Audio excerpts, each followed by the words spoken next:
ഏറ്റവും വലിയ സ്വപ്നമായിരുന്നു രണ്ടാമൂഴം എന്ന സിനിമ. MTയുടെ ഭീമനെ വെള്ളിത്തിരയിൽ കാണാൻ കൊതിക്കാത്ത മലയാളികളില്ല. അദ്ദേഹത്തിന്റെ സ്വപ്നം സാക്ഷാത്കരിക്കാൻ ഒരുങ്ങുകയാണ് കുടുംബം. ചിത്രത്തിന്റെ അനൗൺസ്മെന്റ് ഉടനെ തന്നെ ഉണ്ടാകും. ചിത്രമൊരുക്കുന്നത് മണിരത്നം ശുപാർശ ചെയ്ത സംവിധായകനാണ് എന്ന് റിപ്പോർട്ടുകൾ പുറത്തു വന്നിരുന്നു. എന്നാൽ അങ്ങനെയല്ല കാര്യങ്ങൾ.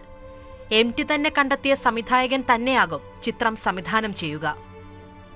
ഒരു സംവിധായകനെയും മണിരത്നം ശുപാർശ ചെയ്തിട്ടില്ല. MTയുടെ തിരക്കഥ ചെയ്യണമെന്ന് മണിരത്നത്തിന് ആഗ്രഹമുണ്ടായിരുന്നു. മണിരത്നം കഥ വായിച്ചിരുന്നു. എന്നാൽ വലിയ ക്യാൻവാസിൽ ചിത്രം ചെയ്യാൻ സമയം വേണ്ടിവരുമെന്നതിനാൽ മണിരത്നം പിന്മാറുകയായിരുന്നു.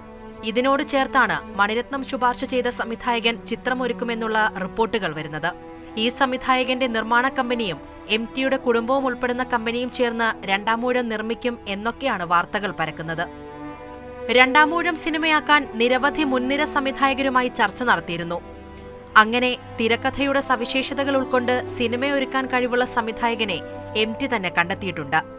രണ്ടാമൂഴത്തിന്റെ തിരക്കഥ മലയാളത്തിലും ഇംഗ്ലീഷിലും MT തയ്യാറാക്കി. 5 മണിക്കൂറോളം ദൈർഘ്യമുണ്ടാകുമെന്നതിനാൽ 2 ഭാഗങ്ങളായി ചിത്രമൊരുങ്ങുമെന്നും അറിയുന്നുണ്ട്. എല്ലാത്തിനും ഉത്തരം ഉടനെത്തും. രണ്ടാമൂഴത്തിന്റെ ഔദ്യോഗിക പ്രഖ്യാപനം വരെ കാത്തിരിക്കാം. News desk, Mathrubhumi news.